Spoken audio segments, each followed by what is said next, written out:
Di kota Makassar, seorang pria dengan masker wajah muncul di pintu keluar stasiun bus dekat dengan lokasi lelang. Lingkungan di sekitar stasiun dipenuhi oleh berbagai jenis kamera pengawas yang dilengkapi dengan fungsi pengenalan wajah. Teknologi pengenalan wajah telah berkembang pesat dalam beberapa tahun terakhir. Teknologi ini bukan lagi sekedar fantasi dalam film fiksi ilmiah, melainkan sudah menjadi bagian dari kehidupan sehari-hari.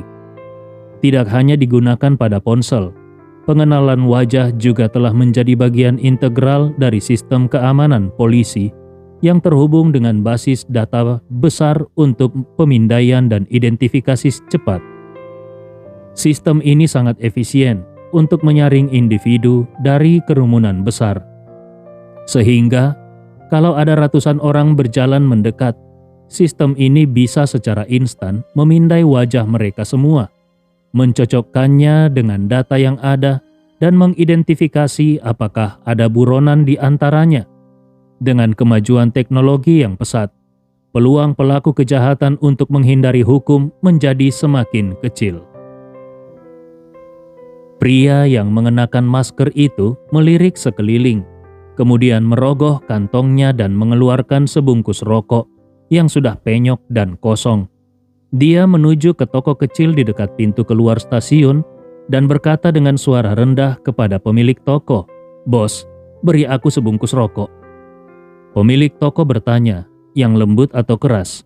Pria itu menjawab, "Yang lembut." Pemilik toko mengambil sebungkus rokok dari etalase kaca dan menyerahkannya kepadanya, 50.000. Pria itu menyerahkan uang kertas 100.000 tanpa banyak bicara dan berkata, "Tidak perlu kembalian." Pemilik toko merasa senang dan dengan cepat berkata, "Terima kasih."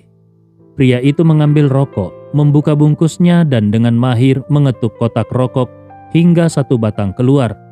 Dia melepas maskernya, memperlihatkan wajah berbentuk persegi yang terlihat keras dan garang. Dia menyalakan rokok itu, menghisapnya dalam-dalam, dan kemudian memandang sekeliling.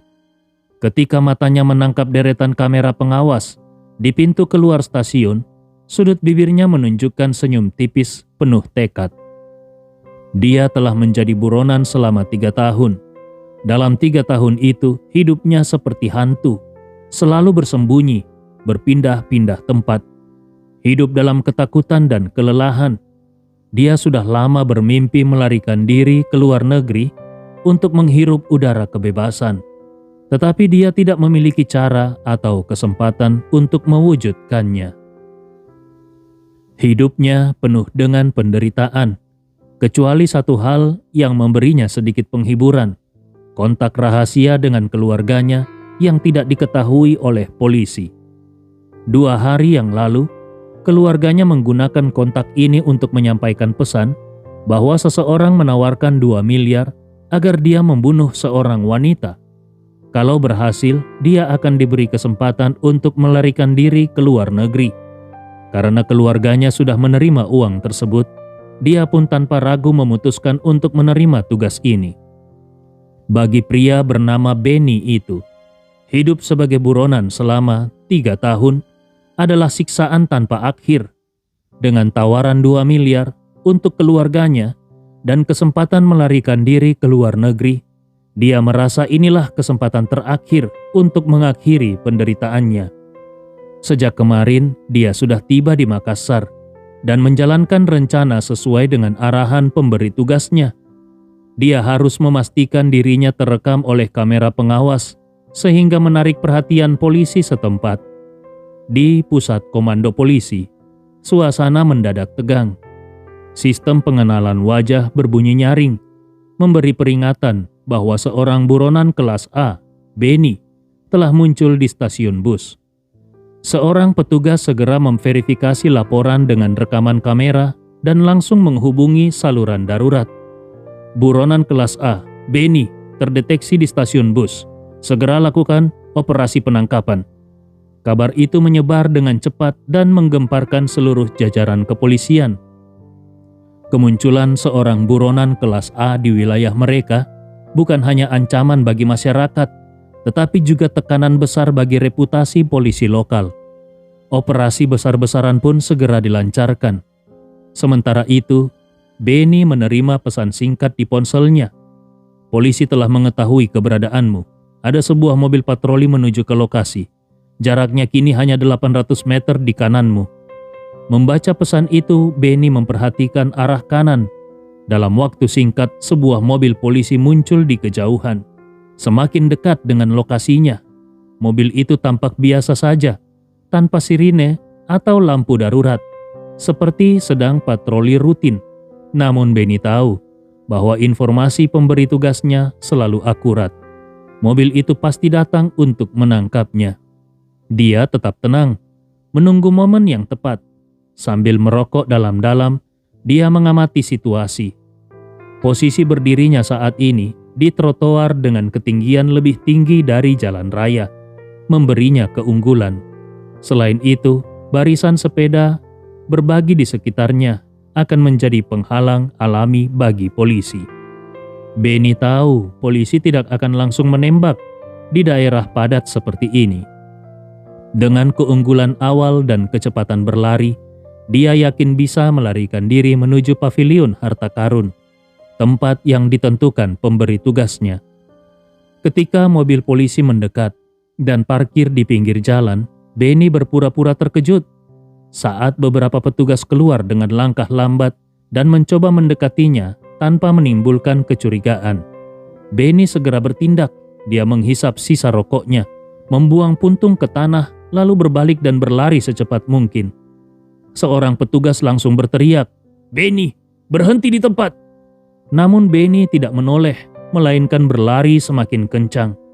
Dia membawa para petugas mengejarnya berkeliling di area tersebut sebelum akhirnya berlari menuju paviliun harta karun.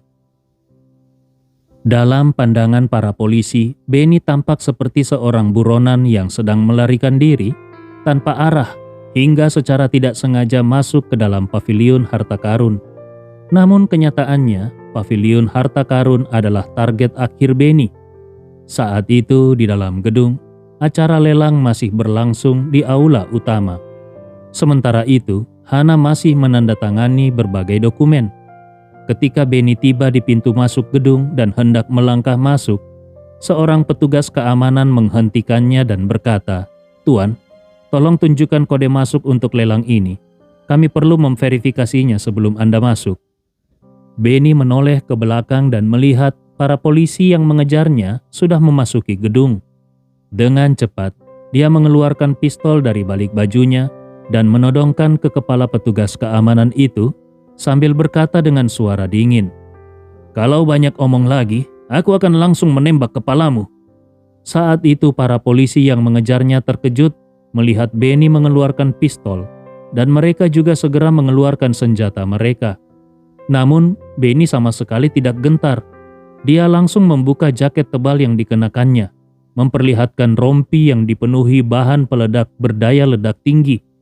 Dia memegang pistol di satu tangan dan pemicu kabel di tangan lainnya, lalu berteriak dengan nada mengancam, "Dengar baik-baik, bahan peledak yang kupakai ini untuk menghancurkan gedung. Kalau aku meledakkannya, seluruh gedung ini akan hancur menjadi puing-puing. Kalau kalian nekat masuk, aku akan memastikan semua orang di sini mati bersamaku." Mendengar itu, para polisi yang mengejarnya langsung terdiam dan merasa sangat cemas.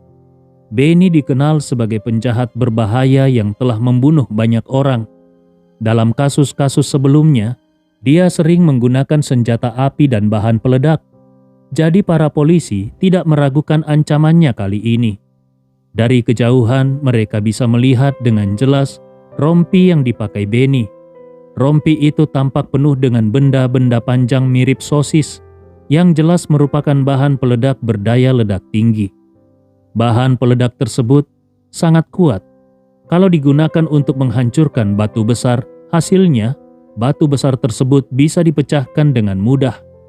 Jadi kalau benar-benar diledakkan di tempat ini, konsekuensinya akan sangat mengerikan. Salah satu polisi segera berkata dengan suara keras, "Benny, jangan bertindak gegabah. Apapun hasilnya, kita bisa bicarakan baik-baik." Hati-hati dengan pemicu di tanganmu." Benny tertawa dingin dan berkata, "Apa yang perlu kuhati-hatikan? Aku ini sudah hidup sebagai buronan dan membawa banyak dosa pembunuhan. Aku tidak rugi mati kapan saja. Jadi lebih baik kalian tahu diri. Kalau tidak, aku akan memastikan semua orang di sini mati bersamaku. Setidaknya, aku tidak perlu terus hidup dalam pelarian." Setelah berkata demikian, dia langsung menodongkan pistol ke kepala petugas keamanan tadi dan memerintahkan, "Masuk dan kunci pintunya." Petugas keamanan yang ketakutan segera mematuhi perintah Benny. Dia membawa Benny masuk dan mengunci pintu sesuai perintah Benny. Benny lalu mengambil kunci dari tangan petugas itu dan berkata dengan dingin, "Kau ikut aku ke dalam." Petugas itu tidak berani melawan dan segera mengikuti Benny masuk ke aula lelang. Begitu masuk, Benny langsung mengacungkan pistol ke arah para peserta lelang dan berteriak, "Dengar baik-baik, semuanya jongkok dan angkat tangan di kepala. Kalau ada yang berani kabur, jangan salahkan peluruku." Suasana aula langsung kacau balau. Semua orang berteriak ketakutan dan berusaha melarikan diri. Benny langsung menembakkan pistolnya ke langit-langit sebanyak 3 kali dan berteriak, "Kalau ada yang berani kabur lagi, lihat saja nanti." Mendengar tembakan itu, hampir semua orang langsung terdiam ketakutan dan memilih untuk menurut. Namun, ada 1 atau 2 orang yang mencoba melarikan diri melalui pintu samping. Melihat itu, Benny langsung menembak 2 kali ke arah mereka dan menewaskan seorang pria yang hampir mencapai pintu. Setelah menembak mati orang itu, Benny langsung menuju koridor di sebelah aula. Berdasarkan informasi yang diterimanya, target utamanya hari ini berada di salah satu kantor di sepanjang koridor itu. Pada saat itu, Hana dan Siva mendengar suara tembakan dan segera menyadari adanya situasi darurat. Hana langsung menarik Siva sambil berkata, "Siva, kita harus segera pergi." Siva juga menyadari kalau ini adalah situasi serius. Tanpa ragu, dia mengikuti ibunya untuk melarikan diri. Namun, baru saja mereka keluar dari ruangan, mereka melihat banyak orang di lorong yang panik dan berusaha melarikan diri. Saat itu, Benny yang memegang pistol tiba-tiba muncul di pintu masuk lorong. Dia langsung mengarahkan pistolnya ke seorang pria yang sedang berlari ketakutan, dan sebuah tembakan membuat bagian belakang kepala pria itu berlumuran darah. Dengan suara tembakan itu, pria tersebut langsung terjatuh ke tanah. Suasana di sekitar langsung dipenuhi dengan jeritan histeris dari orang-orang yang ketakutan. Benny berkata dengan suara dingin, "Dengar baik-baik, semuanya pergi ke aula utama dan berkumpul di sana. Jangan ada yang mencoba melarikan diri. Kalau ada yang berani, nasibnya akan sama seperti orang ini." Awalnya, orang-orang di lorong panik dan mencoba melarikan diri ke segala arah. Namun setelah melihat seseorang ditembak mati tepat di depan mata mereka, rasa takut yang luar biasa pun melanda semua orang. Pada saat itu, setiap orang mulai mempertimbangkan peluang mereka. Kalau mereka tetap mencoba melarikan diri, kemungkinan besar mereka akan ditembak mati oleh Benny. Namun, kalau mereka mematuhi perintah dan mengikuti keinginan Benny, ada lebih dari 100 orang di aula utama, termasuk peserta lelang dan staf. Tidak mungkin Benny bisa membunuh mereka semua sekaligus. Dengan pemikiran itu, tak seorang pun yang berani mencoba melarikan diri lagi. Satu persatu mereka mengangkat tangan ke kepala dan dengan patuh berjalan menuju aula utama. Pintu keluar aula utama sudah dikunci dan kuncinya dipegang oleh Benny. Jadi tidak ada peluang bagi mereka untuk kabur. Melihat orang-orang di lorong menuju aula, Benny berteriak dengan suara keras ke arah lorong, "Semua orang yang ada di kantor atau toilet, dengarkan aku baik-baik. Aku memberi kalian waktu 1 menit untuk keluar dan berkumpul di aula utama. Kalau aku masih menemukan orang yang bersembunyi di dalam setelah 1 menit, Jangan salahkan aku kalau peluru ini tidak mengenal belas kasihan." Kemudian, dia menambahkan, "Aku akan jujur kepada kalian. Aku tidak datang ke sini untuk kalian semua. Aku hanya dikejar polisi sampai tidak ada jalan keluar. Jadi aku datang ke sini untuk bersembunyi. Kalau kalian mematuhi perintahku, setelah aku selesai bernegosiasi dengan polisi, aku akan membebaskan kalian. Tapi kalau ada yang berani macam-macam denganku, aku akan langsung menembaknya. Aku ini buronan kelas A dengan beberapa kasus pembunuhan di tanganku. Menambah korban lagi tidak akan membuatku rugi." Mendengar ancaman itu, banyak orang yang sebelumnya bersembunyi di kantor-kantor di sepanjang lorong mulai membuka pintu dan keluar dengan patuh.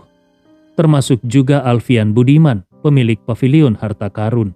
Dia menyerah untuk bersembunyi dan keluar dari kantornya sambil mengangkat kedua tangan di atas kepala.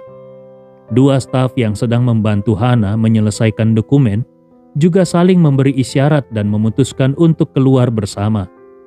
Ziva bertanya dengan suara pelan kepada ibunya, "Ibu, apa yang harus kita lakukan?" Hana tanpa ragu menjawab, "Kita juga keluar. Dalam situasi seperti ini, cara terbaik untuk memastikan keselamatan adalah dengan mematuhi perintah." Ziva mengangguk pelan. Kemudian ibu dan anak itu mengangkat tangan mereka tinggi-tinggi dan mengikuti dua staf keluar dari ruangan. Benny yang terus memegang pistol mengawasi setiap orang yang keluar dari ruangan di sepanjang lorong. Ketika matanya tertuju pada Hana dan Ziva, dia merasa lega. Dia tahu bahwa wanita cantik bernama Hana ini adalah satu-satunya harapan baginya untuk keluar dari situasi ini dengan selamat. Sebagian besar pelaku kejahatan berat yang menjadi buronan akan menjadi prioritas utama bagi polisi untuk ditangkap. Oleh karena itu, orang seperti Benny yang mampu melarikan diri sejauh ini tanpa tertangkap pastilah memiliki kecerdikan yang mendalam dan kesadaran anti pelacakan yang luar biasa. Dia sangat mahir menyembunyikan dirinya. Ketika dia melihat Hana, meskipun di dalam hati dia sangat bersemangat hingga hampir menunjukkan kegirangannya, namun ekspresi wajahnya tetap tenang dan tidak menunjukkan perubahan sedikit pun. Dia menggoyang-goyangkan pistol di tangannya sambil berkata dengan suara dingin, "Yang di belakang cepatlah, jangan banyak buang waktu." Hana dan Ziva tanpa menyadari sesuatu yang aneh, dengan cepat mengikuti orang-orang lain menuju aula utama. Setelah memastikan Hana berada di bawah kendalinya, Benny tidak lagi melanjutkan pencarian ke ruangan lainnya. Ketika semua orang sedang berada di aula utama, dia mengikuti mereka dari belakang, lalu dengan hati-hati mengunci pintu aula tersebut. Di aula utama, terdapat lebih dari 100 orang dari berbagai usia. Semuanya memandang Benny dengan ketegangan. Mereka tidak tahu apa yang akan Benny lakukan selanjutnya. Benny kemudian naik ke panggung lelang, mengambil mikrofon dan dengan nada arogan berkata, "Hadirin sekalian, pertemuan kita di tempat ini dengan cara seperti ini mungkin bisa dianggap sebagai sebuah takdir. Jadi, perkenankan aku memperkenalkan diri terlebih dahulu." Dia berdeham, lalu melanjutkan, "Namaku Benny. Aku adalah seorang buronan kelas A yang masuk daftar pencarian polisi. Aku telah melarikan diri sampai ke Makassar. Namun ketika aku sedang membeli rokok di stasiun bus, aku ditemukan oleh polisi. Tidak ada pilihan lain. Aku terpaksa masuk ke sini dan menyandra kalian semua." Kemudian dengan nada yang berubah sedikit lebih santai dia berkata, "Namun, kalian tidak perlu takut. Aku menyandra kalian bukan untuk uang, juga bukan untuk nyawa. Aku hanya membutuhkan kalian untuk tetap di sini sebagai alat negosiasi dengan polisi. Setelah polisi memenuhi permintaanku, aku akan melanjutkan pelarianku, dan kalian semua bisa pergi dengan selamat." Kata-kata Benny ini membuat sebagian besar orang merasa sedikit lega. Mereka berpikir bahwa kalau tugas mereka hanya menjadi sandera, maka yang terbaik adalah mematuhi semua perintah Benny. Ketika Benny mendapatkan apa yang diinginkannya, mereka pasti bisa pulang dengan selamat. Hana dan Siva juga tidak merasakan ada yang mencurigakan. Sama seperti yang lain, mereka hanya merasa sial terjebak dalam situasi ini. Seperti seseorang yang pergi ke bank untuk menarik uang, lalu kebetulan menghadapi perampokan bank. Meskipun peluangnya kecil, tetap saja itu bisa terjadi. Dan karena hal ini sudah terjadi, maka prioritas utama adalah memastikan keselamatan diri sendiri. Benny melanjutkan, "Seperti yang aku katakan sebelumnya, aku hanya membutuhkan kalian untuk bekerja sama. Jadi, selama kalian tetap patuh, tidak melakukan tindakan mencurigakan, dan tidak membuat masalah, semuanya akan baik-baik saja. Tetapi kalau ada yang mencoba bermain-main, maka nasibnya akan sama seperti beberapa orang yang sudah kena peluru tadi." Semua orang tahu betapa kejamnya Benny. Dia adalah seseorang yang bisa membunuh tanpa ragu-ragu. Oleh karena itu, tidak ada yang berani melakukan tindakan beresiko. Namun, Benny masih merasa bahwa ancaman itu saja tidak cukup. Dia lalu menunjukkan jaket yang penuh dengan bahan peledak di tubuhnya dan berkata dengan suara dingin, "Aku lihat ada beberapa dari kalian yang masih muda, mungkin sekitar 20 atau 30 tahunan. Aku pernah di usia seperti itu, dan aku tahu orang seusia itu seringkali impulsif. Jadi, aku beri peringatan, jangan mencoba menjadi pahlawan dan jangan berpikir kalian bisa bersekongkol untuk menjatuhkanku. Aku akui, aku mungkin tidak bisa melawan semua orang sekaligus, dan peluru di pistolku juga tidak cukup untuk membunuh kalian semua. Tapi, bahan peledak di tubuhku ini cukup untuk menghancurkan seluruh tempat ini menjadi puing-puing. Kalau kalian memutuskan untuk melawanku, bahkan meskipun kalian berhasil mengambil pistolku atau menembakku, asalkan jariku menyentuh tombol ini, aku akan membawa kalian semua ke neraka bersamaku. Sudah jelas?" Mendengar ancaman ini, semua orang menjadi semakin ketakutan. Tidak ada yang menyangka kalau Benny tidak hanya memiliki pistol, tetapi juga bahan peledak yang sangat berbahaya. Di antara para sandera, beberapa petugas keamanan sempat berpikir untuk melawan. Namun, setelah melihat bahan peledak yang diikat di tubuh Benny, mereka menyadari bahwa itu adalah misi yang hampir mustahil. Melumpuhkan seseorang saja sudah cukup sulit, tetapi memastikan bahwa orang tersebut tidak sempat menyentuh tombol detonator, itu adalah tugas yang mustahil dilakukan. Bahkan, kalau seseorang ditembak tepat di kepala dan kehilangan kesadaran seketika, sistem sarafnya bisa membuat tubuhnya kejang selama beberapa menit. Dalam kondisi itu, kemungkinan besar saklar bahan peledak bisa saja terpicu. Oleh karena itu, tidak ada yang berani mengambil resiko dengan nyawa mereka sendiri atau nyawa orang banyak di tempat itu. Benny yang melihat semua orang telah terpaku oleh ancamannya merasa lega. Meskipun dia adalah penjahat yang sangat berbahaya, sebenarnya dia tidak ingin mengambil resiko yang tidak perlu. Bagaimanapun dia juga takut mati. Tujuannya adalah untuk berhasil melarikan diri dari negara ini. Kemudian memulai hidup baru di luar negeri, dan itulah alasan dia mengambil misi ini. Melihat bahwa dia telah mengendalikan lebih dari 100 orang dengan ancamannya, Benny tahu bahwa rencana ini telah berjalan lebih dari setengahnya. Langkah selanjutnya adalah bernegosiasi dengan polisi, meminta sebuah kendaraan, lalu melarikan diri bersama Hana. Namun, ketika dia hendak menuju pintu utama untuk berbicara dengan polisi di luar, ponselnya tiba-tiba berdering. Ponsel ini dibelinya di pasar gelap, sehingga tidak bisa dilacak. Nomornya juga hanya diketahui oleh beberapa anggota keluarga dekatnya, dan kontak mereka sangat rahasia. Dia tidak pernah mengizinkan keluarganya untuk menghubunginya melalui telepon biasa.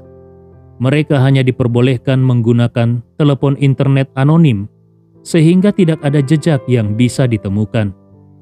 Ketika telepon berdering, dia melihat nomor asing yang berasal dari luar negeri. Dia langsung menekan tombol jawab. Meskipun nomor tersebut tampak seperti panggilan internasional, sebenarnya itu adalah panggilan dari keluarganya melalui layanan telepon internet. Begitu panggilan terhubung, sebelum dia sempat mengatakan sesuatu, terdengar suara wanita dengan nada rendah di ujung telepon. "Sayang." Benny mengangguk, lalu dengan nada tidak puas bertanya pelan, "Kenapa kau menelpon sekarang? Kau tidak tahu aku sedang sibuk dengan urusan besar." Wanita yang menelpon itu adalah istri Benny. Benny yang berusia 35 tahun, telah menikah selama 11 tahun dan memiliki 3 anak. Kedua orang tuanya juga masih hidup. Salah satu alasan dia menerima misi ini, selain untuk mengejar peluang besar, adalah untuk meninggalkan sejumlah uang bagi keluarganya. Dia tahu bahwa setelah dia menjadi buronan, keluarganya hampir kehabisan uang untuk bertahan hidup. Dengan orang tua yang sudah tua dan istri yang tidak memiliki pendidikan tinggi, kondisi ekonomi mereka semakin memburuk. Namun setelah dia menerima tugas ini, pihak pemberi tugas segera mentransfer 2 miliar ke rekening keluarganya. Uang itu cukup untuk keluarganya menjalani hidup dengan nyaman di kota kecil sepanjang hidup mereka. Dengan dana ini, Benny merasa tidak ada beban lagi. Bahkan kalaupun dia gagal dalam misi ini atau terbunuh, setidaknya keluarganya akan tetap memiliki masa depan yang aman. Di telepon, istrinya berkata dengan nada bersemangat, "Sayang, orang yang memberi kita tugas ini baru saja mentransfer tambahan 1 miliar ke rekeningku." Benny terkejut dan langsung bertanya, "Apa? Kau serius?" Istrinya menjawab dengan nada penuh semangat, "Benar-benar serius. Mereka bilang uang ini untuk menambah syarat baru. Kalau kau setuju, uang ini akan sepenuhnya menjadi milik kita." Benny yang sangat tergugah langsung bertanya, "Apa syaratnya?" Dengan suara yang sedikit ragu istrinya menjawab, "Mereka ingin kau sekalian membunuh putri dari target utama." Mendengar kabar ini, Benny hampir tidak bisa menahan tawa gembiranya. Dia tanpa sadar bertanya dengan penuh antusias, "Hanya sesederhana itu?" Di ujung telepon, istrinya dengan yakin menjawab, "Benar sekali, hanya sesederhana itu." Benny berkata dengan penuh semangat, "Luar biasa. Itu hanya pekerjaan kecil, gampang sekali." Dia sudah lama mempelajari foto dan informasi tentang keluarga Hana, termasuk putra-putrinya, Josh dan Siva. Meskipun Josh tidak ada di lokasi ini, dia langsung mengenali Hana dan Siva di antara para sandera karena kecantikan ibu dan anak ini benar-benar mencolok. Kini mereka berdua berada dalam kendalinya di antara 100 lebih sandera. Begitu dia mendapatkan kendaraan yang diminta dari polisi, dia bisa membawa keduanya sebagai sandera. Awalnya membawa 1 orang sudah menghasilkan 2 miliar. Tetapi sekarang membawa 2 orang berarti menghasilkan 3 miliar. Seumur hidupnya, Benny belum pernah mendapatkan uang sebesar ini dengan cara semudah ini. Tanpa ragu dia langsung berkata, "Aku mengerti. Katakan kepada mereka bahwa aku pasti akan menyelesaikan tugas tambahannya." Istrinya di ujung telepon juga sama-sama diliputi kegembiraan. 3 miliar adalah jumlah uang yang sangat besar. Dengan uang 3 miliar, dia bisa menjalani hidup tanpa khawatir bersama 3 anaknya dan bahkan menjadi seseorang yang dihormati di komunitas mereka. Dia bahkan mulai membayangkan kehidupannya nanti. Begitu Benny menyelesaikan tugasnya dan berhasil melarikan diri ke luar negeri, dia akan membeli mobil Porsche, mobil impian yang sudah lama dia idamkan. Dengan suara yang gemetar karena gembira dia berkata, "Suamiku, mereka sudah memberi kita begitu banyak uang. Jadi pastikan kau menyelesaikan tugas ini dengan sempurna." Benny langsung menjawab, "Tenang saja, aku akan menyelesaikannya. Ayah, ibu, dan anak-anak, aku serahkan kepadamu." Istrinya dengan penuh semangat menjawab, "Jangan khawatir suamiku, aku akan menjaga mereka semua dengan baik." Benny tertawa keras dan berkata, "Baiklah, aku akan menutup telepon sekarang. Nanti, setelah aku keluar negeri, aku akan menghubungimu lagi.